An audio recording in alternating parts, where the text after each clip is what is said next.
Hello बच्चों, कैसे हैं आप लोग। क्लास 9 हिस्ट्री में चैप्टर चौथा हमारा प्रथम और द्वितीय विश्व युद्ध 1914 से 1945।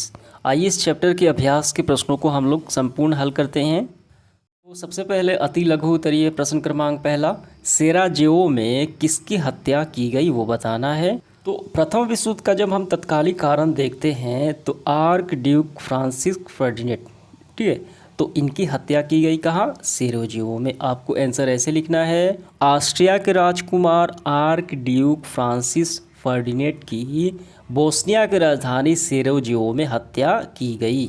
ये आपका आंसर। दूसरा सवाल देखिए, संयुक्त राष्ट्र अमेरिका प्रथम विश्व युद्ध में क्यों सम्मिलित हुआ, क्यों भाग लिया प्रथम विश्व युद्ध में। यहाँ से करना है, आपको यहाँ से लिखना है। 1915 में जर्मनी ने एक यूके जहाज यानी ब्रिटिश जहाज, उसका क्या नाम था, तुसितानिया को डुबो दिया जर्मनी ने, ठीक है। तो जिससे अमेरिकी यात्री भी सवार थे। जिस जहाज़ को जर्मनी ने डुबो दिया उसमें अमेरिकी यात्री भी क्या थे, बैठे हुए थे। तो इस घटना के बाद अमेरिका शांत नहीं रह सका और उसने 6 अप्रैल 1917 को जर्मनी के विरुद्ध, यानी जिसने डुबो दिया था ब्रिटिश जहाज़ को, उसके विरुद्ध, जर्मनी के विरुद्ध युद्ध की घोषणा कर दी और अमेरिका द्वारा युद्ध में शामिल होने से युद्ध की पासा पलट गया। यही वजह है अमेरिका युद्ध में शामिल हो गया, इसी कारण। समझ में आ गया, तो आपका आंसर यहाँ तक हो गया। इसके बाद देखिए तीसरा सवाल, पेरिस शांति सम्मेलन में कितनी संधियाँ की गई। तो यहाँ पे नज़र डालिए, पेरिस शांति सम्मेलन जो है प्रथम विश्व युद्ध के समाप्ति के बाद 1919 में स्थापित किया गया, ठीक है, जिसमें जो पराजित राष्ट्रों के साथ ये एक सम्मेलन हुआ जिसमें 5 संधियाँ की गई। तो आपको आंसर ऐसे लिखना है, पेरिस शांति सम्मेलन में 5 संधियाँ की गई। इसके बाद अगला सवाल देखिए चौथा, फांसीवाद की स्थापना किस देश में की गई वो बताना है। देखिए प्रथम विश्व युद्ध के बाद तानाशाही शक्तियों का उदय हुआ। जर्मनी में हिटलर का हुआ नाजीवाद और इटली में किसका हुआ, फांसीवाद हुआ, ठीक है। तो यहाँ पे पहले देखिए मुसोलिन ने फांसीवाद की स्थापना की और सारी शक्तियाँ अपने हाथों में केंद्रित कर इटली का अधिनायक बन गया। इटली का अधिनायक कौन बना, मुसोलिन, और जर्मनी का कौन बना, हिटली, वहाँ का तानाशाह बन गया। तो क्या होगा, फांसीवाद की स्थापना इटली में की गई। बस हो गया इसका आंसर। आगे बढ़ते हुए देखिए पांचवा सवाल, द्वितीय विश्व युद्ध के बाद जर्मनी की क्या स्थिति हुई वो बताना है। तो यहाँ पे जब हम परिणाम देखते हैं द्वितीय विश्व युद्ध के परिणाम, तो देखिए यहाँ पे जर्मनी का विघटन यानी जर्मनी का टूटना। तो इसका हम आंसर ऐसे लिखेंगे, द्वितीय विश्व युद्ध के बाद जर्मनी को 2 भागों में विभक्त कर दिया गया, बांट दिया गया। पहला है पश्चिम जर्मन और पूर्वी जर्मन, ठीक है। बस हो गया इसका आंसर, यहीं तक आपको कर लेना है, ठीक है। या आप चाहे तो एक लाइन ये भी बढ़ा सकते हैं, ज़्यादा लंबा नहीं है, ये पूरा आपका आंसर हो गया। तो इसके बाद आगे बढ़ते हुए देखिए हम लघु उत्तरीय प्रश्न हल करेंगे। पहला सवाल है क्या है, सर्वसलाहवाद का पर प्रकाश डाले, यानी इसके बारे में बताना है। और इसने यानी सर्वसलाहवाद ने अंतर्राष्ट्रीय कटुता को किस प्रकार बढ़ावा दिया, अंतर्राष्ट्रीय विद्रोह, ठीक है, किस तरह ये बढ़ावा दिया, कौन, सर्वसलाहवाद। तो आइए इसका आंसर करते हैं। तो देखिए इसका आंसर हम यहाँ से लिखना प्रारंभ करेंगे, आपको यहीं से लिखना है। तुर्की साम्राज्य तथा ऑस्ट्रिया हंगरी के अनेक क्षेत्रों में स्लाव प्रजाति के लोग बाहुल्य था, उनका दबदबा था, यानी इनकी संख्या ज़्यादा थी, वो निवास करते थे, ठीक है। वे जब ज़्यादा निवास करते थे वे अलग स्लाव राष्ट्र की मांग कर रहे थे, उनकी संख्या ज़्यादा थी। रूस का यह मानना था कि ऑस्ट्रिया हंगरी एवं तुर्की से स्वतंत्र होने के बाद स्लाव रूस पर प्रभाव आ जाएंगे, ठीक है। तो इसलिए रूस ने अखिल स्लाव यानी सर्वसलाहवाद आंदोलन को बढ़ावा दिया, ठीक है। यानी रूस उनसे क्या था, विद्रोह कर रहा था, यानी उसके विरुद्ध था, वो नहीं बांटना चाह रहा था। तो इससे क्या हुआ, इससे रूस और ऑस्ट्रिया हंगरी के संबंध कटु हुए, यानी कटुता आ गई, विद्रोह आ गया, और इस प्रकार सर्व जर्मन आंदोलन भी चला, ठीक है। यानी यहाँ तक कर लेना है, अंतर्राष्ट्रीय प्रभाव आपका भी हो जाएगा और इसके बारे में भी हो गया। तो यहाँ से यहाँ तक आपका आंसर। दूसरा सवाल देखिए क्या है, प्रथम विश्व युद्ध का तत्कालिक कारण क्या था। काफ़ी इंपॉर्टेंट सवाल है ये, आइए इसका आंसर करते हैं। देखिए प्रथम विश्व युद्ध के तत्कालिक कारण की जब हम बात करें तो हम इसका आंसर यहाँ से करेंगे। प्रथम विश्व युद्ध का तत्कालिक कारण बना ऑस्ट्रिया के राजकुमार आर्क ड्यूक फ्रांसिस फर्डिनेंड, ठीक है। इनका नाम ये रहा कि बोस्निया की राजधानी सेराजेवो में हत्या हो गई, ठीक है। यहाँ तक हो गया। तो यहाँ तक करने के बाद फिर आपको यहाँ से कर लेना है, ठीक है। ये नहीं करना, थोड़ा लंबा हो जाएगा। फलतः क्या हुआ, हत्या होने के बाद 28 जुलाई 1914 को ऑस्ट्रिया ने सर्बिया के विरुद्ध युद्ध की घोषणा कर दी। ठीक है, यानी विद्रोह हो गया हत्या होने के बाद, हिंसा भड़क गई। ठीक है, इससे साथ ही अन्य राष्ट्रों ने भी अपने अपने गुटों में समर्थन में युद्ध में सम्मिलित हो गए और इस प्रकार प्रथम विश्व युद्ध आरंभ हो गया। तो यही तत्कालिक कारण माना जाता है ऑस्ट्रिया के राजकुमार ड्यूक फर्नांडिस की हत्या।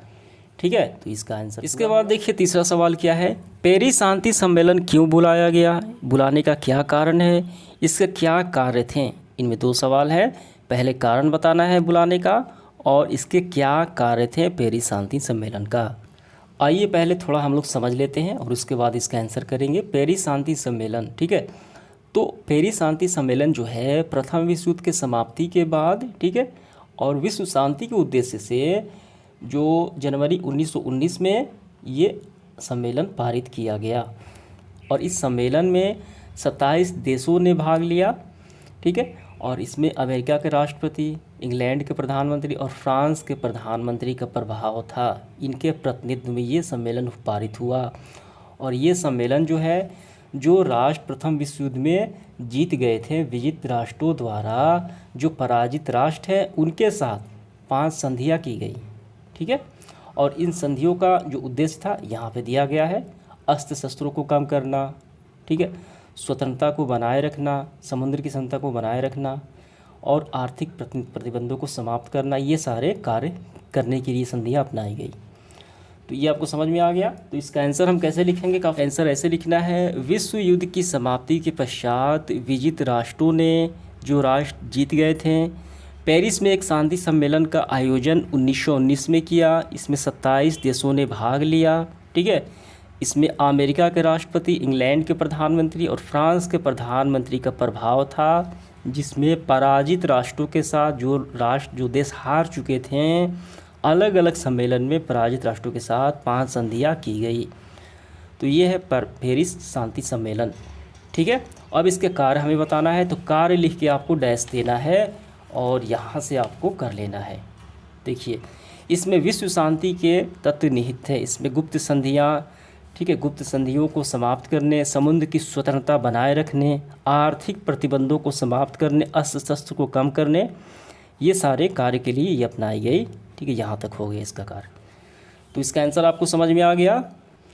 आगे बढ़ते हुए देखिए चौथा सवाल क्या है, उग्र राष्ट्रीयता ने प्रथम विश्व युद्ध का कारण कैसे बनी। ठीक है, वो हमें बताना है। तो देखिए इसका आंसर हम ऐसे लिखेंगे, उग्र राष्ट्र अथवा विकृत राष्ट्रवाद भी प्रथम विश्व युद्ध का एक मौलिक कारण बना।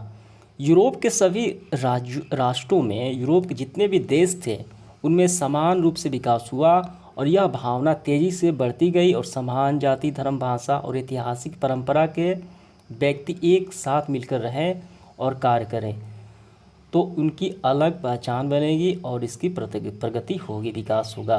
ठीक है, तो पहले भी इस आधार पर जर्मनी और इटली का एकीकरण हो चुका था। बाल्कन क्षेत्रों में यह भावना अधिक बलवंती थी। बाल्कन प्रदेश तुर्की साम्राज्य में अंतर्गत था और तुर्की साम्राज्य की कमज़ोर पड़ने पर इस क्षेत्र में स्वतंत्रता की मांग जोर पकड़ ली। ठीक है, तो यही हुआ उग्र राष्ट्रवाद, यानी सबको समान जाति, भाषा और ऐतिहासिक परंपरा को एक साथ रहने के लिए, अपनी पहचान बनाने के लिए, ठीक है, तो उग्र राष्ट्रवाद ने ये युद्ध का कारण बना।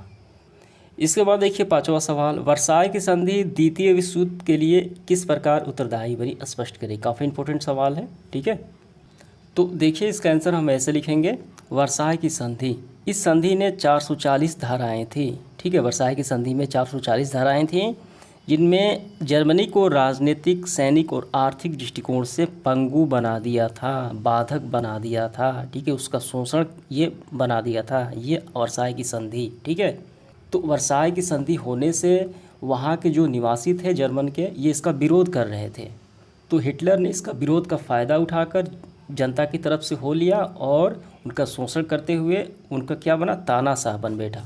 तो यहाँ तक आपको पहले कर लेना है, बना दिया, फिर आपको यहाँ से लिखना प्रारंभ करना है। निसंदेह वर्साय की संधि जर्मनी के लिए अत्यंत कठोर और अपमानजनक थी। ठीक है, और इनकी जो शर्तें थीं विजयी राष्ट्रों द्वारा एक विजित राष्ट्र पर ज़बरदस्ती और धमकी देकर लादी गई थी। ठीक है, और जर्मनी ने इसे व्यवस्था से स्वीकार कर लिया। तो वर्साई की संधि कब हुई? प्रथम विश्व युद्ध में जर्मनी की हार हुई, तो विजित राष्ट्रों ने ये जो पराजित राष्ट्र है जर्मनी, उस पर ये थोप दिया वर्साई की संधि। ठीक है, तो जर्मनी ने इस व्यवस्था को स्वीकार कर लिया क्योंकि वो हार चुका था। उसने एक संधि को अन्यायपूर्ण कहा और जर्मनी को संधि पर हस्ताक्षर करने के लिए विवश कर दिया गया। ठीक है, विवश कर दिया गया। चूँकि उसने स्वेच्छा से कभी स्वीकार नहीं किया, इसलिए वर्साई की संधि को आरोपित संधि भी कहा जाता है। जर्मन नागरिक कभी स्वीकार नहीं कर सके और संधि के विरुद्ध हिटलर ने भी प्रबल जनमत बना लिया, यानी जनता के सपोर्ट में आ गया। और हिटलर और नाजीवाद ने जब वर्साई की संधि के विरुद्ध जनमत को अपने पक्ष में सत्ता हथिया ली धोखे से। ठीक है, और शासन में आते ही संधि की व्यवस्था को नकार किया और शक्ति बढ़ाने आरंभ कर दी और इसके परिणाम स्वरूप द्वितीय विश्व युद्ध हुई। इसलिए कहा जाता है कि वर्साई की संधि में ही द्वितीय विश्व युद्ध के बीज निहित है। तो ये आपको समझ में आ गया।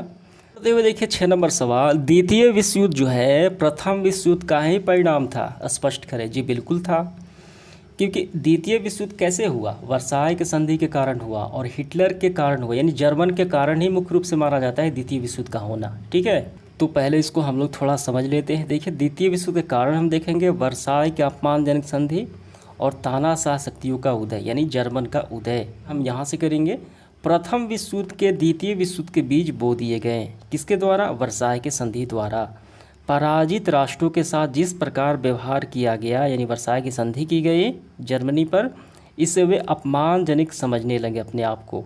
इस राष्ट्र में पुनः उग्र राष्ट्रवादी प्रभाव बन गई और प्रत्येक राष्ट्र एक बार फिर से अपने को संगठित करने के लिए शक्ति बढ़ाने लगा और एक एक कर संधि की शर्तों को तोड़े जाने लगा। इससे विश्व एक बार फिर बारूद के ढेर पर बैठ गया और अंतिम रूप से द्वितीय विश्व युद्ध हो गया। समझ में आ गया? तो इसका देखिए मुख्य कारण माना जाता है वर्साई की संधि को, जिसमें जो जीते गए राष्ट्र से पराजित राष्ट्र पर ये थोपा गया जर्मन पर, और जर्मन ने यानी वहाँ के हिटलर ने वर्साई की संधि को क्या किया? विरोध मानकर जनता के सपोर्ट में आकर जनता पर वो तानाशाह कर बैठा और उसको उस्काकर ये क्या किया? द्वितीय विश्व युद्ध आरंभ करवा दिया। तो 2 कारण हो गए, वर्साई की संधि और जर्मन का हिटलर। ठीक है, तो यहाँ तक इसका आंसर हो गया आपका। इसके बाद देखिए 7वां सवाल, द्वितीय विश्व युद्ध में अमेरिका के सम्मिलित होने से युद्ध पर क्या प्रभाव पड़ा? तो इसका आंसर मैं यहाँ पे स्क्रीनशॉट लगा देता हूँ, वहीं से आपको कर लेने हैं। ठीक है, इसके बाद देखिए 8वां सवाल, तुष्टीकरण की नीति से क्या समझते हैं? क्या है तुष्टीकरण की नीति? ठीक है, और इसका क्या परिणाम हुआ? तो इसका आंसर देखिए हम यहाँ से करेंगे, तुष्टीकरण की नीति भी द्वितीय विश्व युद्ध का एक कारण बनी। ये पूरा आपको लिख लेना है, इसमें परिणाम भी शामिल है। इससे फांसीवाद शक्तियों का हौसला बढ़ते गए, ये इसका परिणाम हो गया। ठीक है, तो समझ में आ गए, तो यानी इसका पूरा आपका आंसर हो गया। इसके बाद देखिए प्रारंभ होता है हमारा लॉन्ग क्वेश्चंस। पहला है प्रथम विश्व युद्ध के प्रमुख कारणों का संक्षिप्त विवरण हमें देना है, कारण बताना है। तो देखिए आपको आंसर कैसे करना है। प्रथम विश्व युद्ध के अनेक कारण उत्तरदायी हैं, जिनमें निम्नलिखित महत्वपूर्ण है। पहला है यूरोपियन शक्ति का संतुलन बिगड़ना। ठीक है, तो आपको यहाँ तक कर लेना है इसका पहला कारण। दूसरा है गुप्त संधियाँ और गुटों का निर्माण। जर्मनी के एकीकरण के पश्चात वहाँ के चांसलर बिस्मार्क ने अपने देशों के यूरोपियन राजनीति में प्रभाव बढ़ाने के लिए फ्रांस और यूरोप के बीच राजनीति में मित्रवत व्यवहार बनाए रखने के लिए गुप्त संधियाँ को नीतियाँ अपनाई। ठीक है, यहाँ तक हो गया, नीतियाँ अपनाई। तो इससे क्या परिणाम निकला कि पूरा यूरोप जो है 2 गुटों में बट गया और आपस में क्या हुआ? तनाव और मतभेद बढ़ गया, जिससे विश्व शांति भंग हो गई, यानी युद्ध का ये कारण बना। यहाँ तक हो गया, समझ गए? इसके बाद देखिए, इसके बाद तीसरा है जर्मनी और फ्रांस की शत्रुता, यानी ये क्या है? दोनों की लड़ाई। ये भी क्या है? प्रथम विश्व युद्ध का ये कारण बना। तो इसमें से आपको थोड़े से लिख लेने हैं और एक आपको लिख लेना है, सबसे महत्वपूर्ण है तत्कालिक कारण, ऑस्ट्रिया के राजकुमार, ठीक है, युवराज आर्कडिक फ्रांसिस फर्डिनेंड की हत्या जो हो गई सेरेजो में, ये इसका कारण बना। तो यहाँ तक हो गया। अब थोड़े से आपको यहाँ तक कर लेना है, पहले यहाँ से यहाँ तक और फिर यहाँ से यहाँ तक, ये इसका कारण बना। तो बस आपको इतने ही कर लेने हैं। दूसरा सवाल देखिए, प्रथम विश्व युद्ध के महत्वपूर्ण परिणाम हमें लिखना है, क्या परिणाम हुए हैं? तो आपको आंसर ऐसे लिखना है, प्रथम विश्व युद्ध के परिणाम निम्नलिखित हैं। पहला है सातकांत हुआ। प्रथम विश्व युद्ध में जिन बड़े देशों का साम्राज्य वो केंद्रीय शक्तियों के साथ भाग लिया था, उनका युद्ध के बाद पतन हो गया, ख़त्म हो गया। यहाँ तक ठीक है, ये पहले पॉइंट का। देखिए यहाँ पर भी दिया गया है पॉइंट पे पॉइंट। पहला हमने अभी लिखा, साम्राज्यों का अंत हो गया। अब हम दूसरा क्या लिखेंगे, विश्व मानचित्र में परिवर्तन हो गया। प्रथम विश्व युद्ध के बाद विश्व मानचित्र में परिवर्तन आया, यानी उनका विघटन हो गया यहाँ तक। ठीक है, इसके बाद आर्थिक परिणाम भी हम लोग लिख लेंगे। धन जन की अपार क्षति हुई, युद्ध होगा तो धन जन की क्षति तो होगी ही, आर्थिक संकट भी होगा। तो ये और ये दोनों पॉइंट आपको लिख लेने हैं। तो बस हो गया, कम से कम 4 आपको लिख लेने हैं परिणाम। इसके बाद अगला सवाल देखिए क्या है, तीसरा, क्या आप मानते हैं वर्साई की संधि आरोपित संधि थी? स्पष्ट करें। जी बिल्कुल हम मानते हैं। आइए इसका आंसर करते हैं। तो इसका आंसर देखिए हम यहाँ से करेंगे, निसंदेह वर्साई की संधि जर्मनी पर अत्यंत कठोर और अपमानजनक संधि थी। ठीक है, वहाँ की जनता ने इसे स्वीकार नहीं किया और इस संधि को अन्यायपूर्ण कहा। ये पूरा लिखते हुए आपको यहाँ तक कर लेना है। इससे स्पष्ट होता है वर्साई की संधि आरोपित संधि थी, यानी अपमानजनक संधि थी। यहाँ तक हो गया। इसके बाद अगला सवाल देखिए चौथा, द्वितीय विश्व युद्ध के प्रमुख कारण हमें बताना है। तो देखिए द्वितीय विश्व युद्ध के कारण की जब हम बात करें, कम से कम आपको 4 लिख लेने हैं। पहला देखिए आपको ऐसे लिखना है, द्वितीय विश्व युद्ध के प्रमुख कारण निम्नलिखित हैं। पहला है वर्साई की अपमानजनक संधि, सबसे इंपॉर्टेंट है यही। द्वितीय विश्व युद्ध के बीच वर्साई की संधि में बो दिए गए मित्र राष्ट्रों ने जिस प्रकार का अपमानजनक व्यवहार जर्मनी के साथ किया, उससे जर्मनी जनमानस में कभी भूल नहीं सका। ठीक है, यहाँ तक हो गया। अब थोड़े सा आपको यहाँ तक कर लेना है। हिटलर ने इस मनोभावना को अधिक उपाभार सत्ता हथिया ली, यानी शोषण करके, और सत्ता में आते ही वर्साई की संधि की धज्जियाँ उड़ा दी और घोर आक्रामक नीति अपनाकर विश्व युद्ध आरंभ कर दिया। ये पहला हो गया वर्साई की संधि। दूसरा कारण देखिए, तानाशाह शक्तियों का उदय। प्रथम विश्व युद्ध के बाद तानाशाह शक्तियों का उदय और विकास हुआ। ठीक है, तो इटली में मुसोलिन और जर्मनी ने हिटलर ने तानाशाह बन बैठे। तो यहाँ तक हो गया। इटली में कौन बैठा, देखिए जर्मनी में कौन बैठा, हिटलर बैठा, जिसमें तानाशाह शक्तियों का उदय किया। ठीक है, नाजीवाद पार्टी। और इटली में किसने किया, इटली में मुसोलिन ने किया, जिसमें फांसीवाद की स्थापना की, दोनों ने की। तो ये दूसरा कारण हो गया। और तीसरा है साम्राज्यवाद प्रवृत्ति। द्वितीय विश्व युद्ध का एक प्रमुख कारण बना साम्राज्यवाद। प्रत्येक साम्राज्यवादी शक्ति अपने साम्राज्य का विस्तार कर अपनी शक्ति और धन की वृद्धि करना चाहता था। ठीक है, तो इससे क्या हुआ, इससे वो युद्ध के लिए तैयारी करने लगे। ठीक है, अपनी शक्ति को बढ़ाने के लिए। ठीक है, अब इसके बाद 3 हो गए। और चौथा सबसे इम्पोर्टेंट कारण आपको लिखना है तत्कालिक कारण। मन ने पोलैंड पर आक्रमण कर दिया। ठीक है, हिटलर ने 1 सितंबर 1939 को पोलैंड पर आक्रमण कर दिया और यहीं से युद्ध प्रारंभ हो गया। तो आपको यहाँ तक पहले लिखना है, 1939 तक यूरोप पर युद्ध का बादल छाए गए थे। यहाँ तक लिखते हुए यहाँ तक कर लेना है, और थोड़े सा आपको फिर यहाँ से लिख लेना है ये पूरा यहाँ तक। ठीक है, तो ये कारण हो गए द्वितीय विश्व युद्ध का। इसके बाद इस सेशन का आखिरी सवाल 5वां, द्वितीय विश्व युद्ध के क्या परिणाम हुए वो बताना है। द्वितीय विश्व युद्ध के परिणाम निम्नलिखित थे। द्वितीय विश्व युद्ध के परिणाम कम से कम आपको 4 या 5 लिख लेने हैं। पहला क्या है, धन जन की भीषण संहार।